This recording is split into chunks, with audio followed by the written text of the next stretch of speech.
Entonces cada punto debe ser debidamente estudiado, comprendido y experimentado, antes de tener fe. Así, la fe se va, dijéramos, aumentando por grados, se va adquiriendo en forma graduativa, analítica, es un proceso.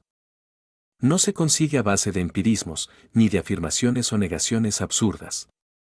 Hay que elaborarla, hay que trabajarla. Hay puntos en cosmogonía donde la gente no tendría fe, y hay puntos, por ejemplo, sobre la ley del karma, donde la gente podría tener fe. Y otra persona podría tener fe, por ejemplo, en cuestiones antropológicas y no tenerla en otros aspectos. Así pues, se necesita, forzosamente, ir creándola en forma didáctica y dialéctica. Es un proceso, dijéramos, de creación ordenado. Cuando se forja una fe poderosa se logran hacer maravillas. No es la fe algo empírico, no es algo que viene así, de la noche a la mañana, no, es algo que hay que fabricar, eso es todo. Estudiante. Entonces, más bien, el concepto de fe es como cuando una persona dice, de eso doy fe, es decir, que tiene absoluto conocimiento de lo que afirma. Maestro. Sí, obviamente, si uno tiene fe en algo, puede tener afirmar con plena certeza. Pero si uno tiene la fe suficiente, no podría afirmar con plena certeza. Y para poder tener la fe, se necesita fabricarla. Estudiante. La fe, entonces, es un producto del conocimiento y la comprensión. Maestro. Conocimiento y experiencia. Y como resultado del estudio y de la experiencia, aparece la comprensión, y por último, como producto de la misma comprensión, resulta la fe. Estudiante. ¿Por qué la humanidad ha recibido las enseñanzas más importantes en forma velada? Maestro. Bueno, en los tiempos antiguos, las enseñanzas se entregaban únicamente dentro del sigilo de los templos, y cuando se escribieron, se hacía en forma de jeroglíficos. Hoy los tiempos han cambiado. Ya no se nos puede decir que no está publicado. Hemos escrito libros, los estamos tirando a la calle, se está gastando mucho dinero en propaganda y se gastará mucho más en el futuro. Nosotros nos proponemos hoy en día entregar el conocimiento develado a toda la especie humana, difundirlo en la redondez de la tierra. Porque está escrito que antes del cataclismo final sería difundido este evangelio. Todavía no se ha difundido totalmente. Nosotros lo difundiremos. Quienes creen que el evangelio del Cristo ya se publicó en todos los países de la tierra, están equivocados, porque los 4 evangelios están escritos en clave. Son 4 textos de alquimia y de cábala. No se podrían entender si no se sabe alquimia y cábala. Así pues, no se han develado. Y no habiéndose develados, nadie los conoce. Y no conociéndoseles, tampoco han sido divulgados. Entonces necesitamos develarlos y publicarlos y hacerlos llegar a todos los países de la tierra. Cuando ya lo hayamos logrado vendrá el fin, vendrá el acontecimiento final, que será de la noche a la mañana, cuando menos se piense. Será por el fuego, y ese fuego no lo podrá apagar nadie, ¿entendido? Estudiante. ¿Y esos evangelios, si serán conocidos por toda la humanidad? Maestro. Escrito está que nuestro evangelio será conocido en todas partes. Nosotros desentrañaremos la doctrina secreta de los evangelios, los develaremos para hacer conocer sus verdades en todos los países de la tierra.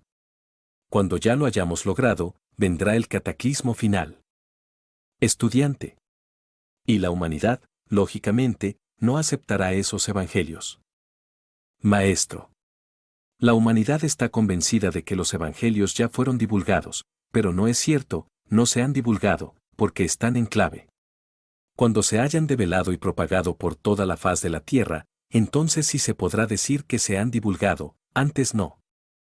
Estudiante. ¿Se puede considerar que los únicos evangelios son los de Jesucristo, Jesús de Nazaret? Maestro. Bueno, es que la doctrina de Jesús el Cristo, sus 4 evangelios, abarca a todas las doctrinas del mundo. Porque los evangelios del Cristo Jesús están también en los evangelios del Señor Krishna, y también en el evangelio del Señor Bude, y en el evangelio de todos los grandes avataras del mundo, es la misma doctrina. Develando los misterios que hay en los 4 evangelios, quedan develados los evangelios de todos los otros grandes maestros. Pero no se ha divulgado el evangelio cristiano. No se ha divulgado porque no se ha develado. La gente no conoce sus secretos, sus misterios, su enseñanza, aunque creen que la conocen. Los distintos profetas, pastores, etc., que actualmente existen en el mundo, están convencidos de que ya se conoce el evangelio. No hay tal, no se conoce.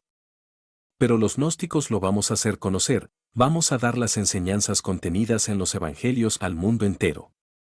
Los vamos a enseñar públicamente. Estudiante. La filosofía política y social de los evangelios de Jesús el Cristo coincide con los otros evangelios como los del Budé, de Krishna, de Quetzalcóatl y demás Cristos. Maestro. El evangelio es siempre el mismo. La doctrina esotérica crística no ha cambiado, permanece la misma para todos los tiempos y todas las edades. Es la palabra del Logos y ella es, lo que siempre ha sido y lo que siempre será. Estudiante. ¿Corresponderá al movimiento gnóstico cristiano universal antes del cataclismo final? Maestro. El movimiento gnóstico es el ejército de salvación mundial. Es el que tendrá que servir de núcleo para la iniciación de la Edad de Oro, será el pueblo que será salvado secretamente. Nos tocará guiar a ese pueblo hacia ciertos lugares seguros, habrá un éxodo y éxodos, como en los tiempos antiguos de la Biblia. Vamos a ver quiénes son los que logran permanecer firmes. Esos serán los que vengan a servir para el núcleo de la nueva Edad de Oro. Y repito, habrán éxodos. El movimiento gnóstico es el ejército de salvación mundial, el llamado a formar una nueva civilización y una nueva cultura. Pero vamos a ver quiénes son los electos, quiénes son los que van a permanecer firmes, quiénes son los que van a disolver el yo psicológico, el mí mismo, el sí mismo. Eso es lo que vamos a ver. Estudiante. Únicamente los integrantes del movimiento gnóstico cristiano universal, o aquellas otras personas que también, aunque denominándose de otra manera, comulgan con nuestras ideas. Maestro. No se trata solamente de ideas, sino de obras. Porque la fe sin obras es fe muerta. Precisamente dice Santiago, el patrón de la gran obra, que la fe sin obras es semejante a un hombre que se mira en un espejo y luego da la espalda y se va. No basta escuchar la palabra, hay necesidad de hacerla en nosotros mismos. Muchos podrán escucharnos, pero si no hacen, en sí mismos, la palabra, nada han hecho. Nos interesa, repito, los hechos, las obras, queremos a los trabajadores de la gran obra. Esos son los que vienen a formar el núcleo de la nueva Edad de Oro. Hoy que estamos hablando aquí, ciertamente hay 3 millones de gnósticos en toda la América, entre afiliados, simples simpatizantes, simples lectores, etcétera, etcétera, etcétera, pero nos interesan son las obras. No basta que uno un día diga, sí, Señor, yo te amo, Señor, yo te sigo. Lo que importa es hacer, realizar la palabra en sí mismo, disolver el ego, fabricar los cuerpos existenciales superiores del ser, encarnar a su principio anímico, sacrificarse por la humanidad, etcétera, etcétera, etcétera. Si uno no hace la gran obra, de nada le sirve, dijéramos, decir, yo te amo, yo te sigo. Lo que se necesita son las obras. Estudiante. ¿Qué otras filosofías practican las obras que proclama la gnosis? Maestro. Bueno, naturalmente, las escuelas tántricas del mundo oriental. Aquellas que preconizan los tantras y la iniciación tántrica. A condición que disuelvan el ego, pueden, naturalmente, formar filas con nosotros para crear la nueva civilización y la nueva cultura. El budismo tántrico del Tíbet, los sufíes de la religión de Mahoma, los verdaderos rabinos iniciados, los maestros de las escuelas de regeneración que psíquicamente trabajan, si ellos realizan la obra, vendrán con nosotros para formar la nueva edad. No importa cuáles sean sus denominaciones, si trabajan de acuerdo con la gran obra, si la hacen, vendrán con nosotros. En los fundamentos de cualquier escuela tántrica de regeneración, o de sufismo, o de los derviches danzantes, etcétera, etcétera, han sido y serán siempre los 3 factores de la revolución de la conciencia. Quienes trabajen con esos tres factores formarán el pueblo santo, el pueblo que habrá de formar la nueva edad de oro. Estudiante. En la gran obra, ¿cuáles son los requisitos para estar en la gran obra? Maestro.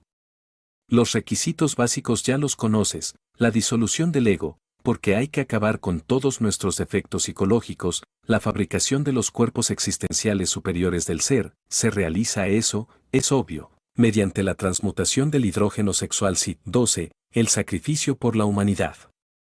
Es amor, levantar la antorcha en alto para iluminar el camino de otros. Con esos tres factores de la revolución de la conciencia, podemos trabajar en la gran obra. Estudiante.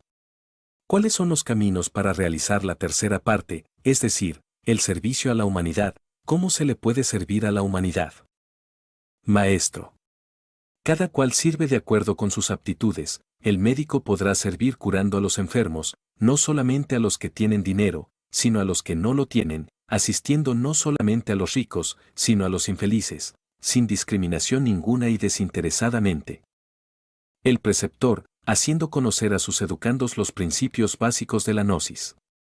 El que trabaja, por ejemplo, ingeniería, haciendo edificaciones sólidas para las gentes que viven, ayudando a los que no tienen con qué construir su casita para que la puedan construir, sirviendo desinteresadamente donde hay que servir, etcétera, etcétera, etcétera. Estudiante. En resumen, hacer de cada actividad un apostolado. Maestro. Cada cual debe hacer de su profesión un apostolado, y esa forma podemos nosotros servir a la humanidad. Ahora la mejor, la más enaltecedora, la más dignificante, está en la difusión de las enseñanzas gnósticas, en hacerle conocer a la humanidad estas verdades, en levantar la antorcha bien en alto, para iluminar el camino de otros. Eso es lo más grandioso, lo más dignificante y esencialmente edificante. Estudiante. La enseñanza de la gnosis es uno de los escollos más difíciles que tiene la gnosis, por cuanto la gente, con el solo hecho de enunciar los basamentos de esta filosofía revolucionaria, inmediatamente se ponen en defensa, o toman como arma el humorismo, o de cualquier manera se evade para tener, inclusive, mayores informaciones. ¿En qué forma debe trabajar una persona que está enseñando la gnosis, con objeto de que las enseñanzas puedan enseñarse y fructifiquen? Maestro. No se trata de solamente de catequizar, sino de saber catequizar. Hay que saber enseñar. Para eso tiene uno que comprender el ambiente en que se mueve. Enseñar con exactitud y de acuerdo con la psicología de las gentes que a uno le rodean. Así es como se puede elaborar mejor. No está bien dar la enseñanza donde no quieren escuchar la enseñanza. Yo, por ejemplo, tengo un sistema particular para enseñar. Para cuando a alguien quiero darle la enseñanza, le obsequio un libro. Si ese alguien no hace después ningún comentario sobre el libro, o si se burlare de él, etc., jamás le vuelvo a hablar a esa persona sobre la enseñanza. Pero si esa persona lee, estudia el libro, entiende, si se inquieta por la doctrina en el contenida, entonces continúo dándole la enseñanza. Ese es mi sistema. Así también pueden ustedes proceder. Ahora, conferencias públicas, es otra cosa, yo reúno a las gentes en salones para darles las enseñanzas, otro tanto podrían ustedes hacer. Es obvio que quien concurre a un salón para escuchar nuestras enseñanzas, tiene alguna inquietud. Pero no me presentaría a hablar de las enseñanzas, en un salón donde la gente no quisiese la doctrina, porque sería absurdo. Así que no basta solamente enseñar, sino saber enseñar. Comprender el ambiente en que nos movemos, saber difundir la doctrina inteligentemente. Eso es todo. Estudiante. Otro sistema sería con el ejemplo de vida, ¿verdad? Porque muchas personas, al ver la actuación de una persona, preguntan, inquieren, ¿qué filosofía, que los lleva a actuar de esa manera? Maestro. Es claro que todo individuo que está difundiendo la doctrina, pues, debe enseñar con su ejemplo. ¿De qué serviría hablar de castidad si estamos siendo fornicarios? ¿Cómo nos atreveríamos a hablar contra el alcohol si somos borrachos? ¿Cómo preconizaríamos caridad si no somos capaces de darle una limosna a un miserable? Así pues, no solamente la palabra sino las obras deben servir de base para la enseñanza. Palabra y obras. debemos demostrar con hechos la doctrina que preconizamos. Eso es todo.